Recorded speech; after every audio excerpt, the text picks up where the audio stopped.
मनन रसामृत को सब्सक्राइब करना और शेयर करना ना भूलें। शुक्रिया।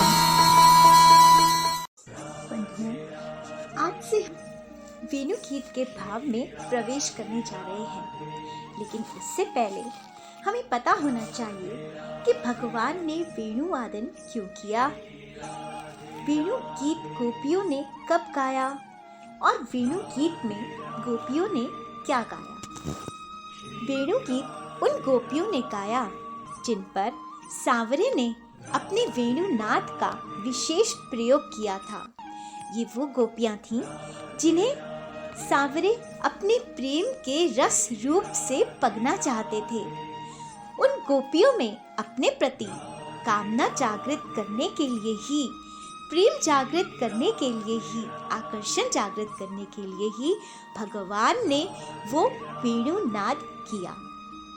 जैसे अर्जुन को अपना ब्रह्म स्वरूप दिखाने के लिए भगवान ने उन्हें दिव्य दृष्टि दी थी, जैसे संजय कुरुक्षेत्र में क्या हो रहा है ये महल से ही देख लेने की दृष्टि प्रदान की थी, वैसे ही वेणु बजाकर भगवान ने भी गोपियों को वो दृष्टि प्रदान की जिससे वन में गोचारण करते हुए भगवान वन में क्या क्या करते हैं इसका उन्हें घर बैठे ही दर्शन हो जाता था। जी हाँ, साधारण नहीं है गोपियाँ। बड़े बड़े ज्ञानी, बड़े बड़े तपस्वी, बड़े बड़े ध्यानियों का ध्यान जिसे लगाकर वो भगवान के दर्शन करना चाहते हैं। गोपी भाव, गोपी प्रेम के आगे कुछ भी नहीं है। वन आदि इतने दूर थे कि वनों में बजी वेणु की तान गोपियों को घर बैठे ही सुनाई दे जाती थी।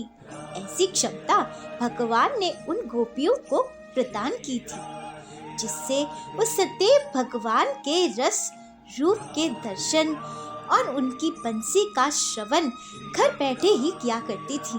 और सिर्फ भगवान को ही नहीं, उनकी वन में भी और दूसरे जीवों पर, देवी देवताओं पर, भीलनियों पर, हिरनियों पर, नदियों पर, गौवों पर सांवरे की वेणु का क्या प्रभाव हो रहा है ये भी गोपियां देख लिया करती थीं और फिर आपस में एक दूसरे को बताया करती थीं।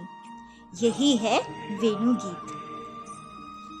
कितना धन्य था गोपियों का जीवन कि दिन भर घर के काम करते हुए भी उन्हें भगवान का स्मरण, दर्शन, श्रवण प्राप्त था। और शाम को भी जब भगवान के साथ गए हुए उनके गोप लौटकर आते तो दिन भर क्या हुआ, रात को वही गुणगान करते। नित्य सत्संग, स्मरण, दर्शन और श्रवण प्राप्त था उन गोपियों को। कितनी पवित्र भक्ति की पराकाष्ठा प्रदान की थी भगवान ने उन गोपियों को। उनका चित्त स्वयं सांवरे ही तो थे, तो जहाँ चित्त होता है वहीं तो मनुष्य भी होता है। तो आज से हम भी उस वेणु गीत में गोपी भाव से प्रवेश कर रहे हैं। यही भाव मन में रखकर कि हमारे सांवरे गोचारण के लिए गए हुए हैं और हम भी उन्हीं गोपियों के साथ उन्हें घर बैठे ही देख रहे हैं। शुकदेव जी कहते हैं, इत्थम शरद स्वच्छ जलम पद्माकर सुगंधि नाम न्यविशद वायु नाम वातम संगो गोप पालको अचयुतः। शुकदेव जी कहते हैं, परीक्षित, शरद ऋतु के कारण वह वन बड़ा सुंदर हो रहा था।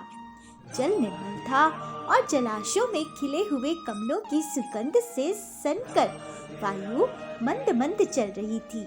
भगवान गोवों और ग्वाल बालों के साथ उस वन में प्रवेश करते हैं। कुसुमिता वनराजी सुष्मिका द्विज कुल कुष्ठ सराहा सरीन महिद्रम मधुपतिर अवगया चाराय गाह सह पशु पाल बला शचु कुछ वेणु। गोपियां कहती है, सुंदर सुंदर पुष्पों से परिपूर्ण हरी हरी वृक्ष पंक्तियों में मत वाले भौरे स्थान स्थान पर गुनगुना रहे हैं, जिससे उस वन के सरोवर, नदियाँ और पर्वत सब के सब गूंजते रहते हैं। मधुपति श्री बांके बिहारी जी ने बलराम जी और ग्वालपालों के साथ सबके भीतर घुसकर गोवों को चराते हुए अपनी बंसुरी पर बड़ी मधुर तान छेड़ी है।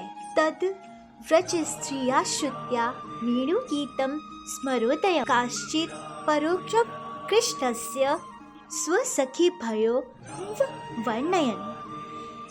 श्री बांके बिहारी जी की वह वंशी ध्वनि भगवान के प्रति प्रेम भाव को, उनके मिलन की आकांक्षा को जगाने वाली थी। उसे सुनकर गोपियों का हृदय प्रेम से परिपूर्ण हो गया। वे एकांत में अपनी सखियों से उनके रूप, गुण और वंशी ध्वनि के प्रभाव का वर्णन करने लगी। तद वर्णयितुम् आरब्धाः स्मरन्त्यः कृष्ण चेष्टितं नाशकन् स्मरवेगेन विक्षिप्त मनसो नृपः। ब्रज की गोपियों ने वंशी ध्वनि का माधुर्य आपस में वर्णन करना चाहा तो अवश्य, परंतु वंशी का स्मरण होते ही उन्हें बांके बिहारी की मधुर चेष्टाओं की प्रेमपूर्ण चितवन, भौहों के इशारे और मधुर मुस्कान आदि की याद हो आई। उनकी भगवान से मिलने की आकांक्षा और भी बढ़ गई। उनका मन हाथ से निकल गया। वे मन ही मन वहां पहुंच गईं जहां बांके बिहारी थे। अब उनकी वाणी बोले कैसे?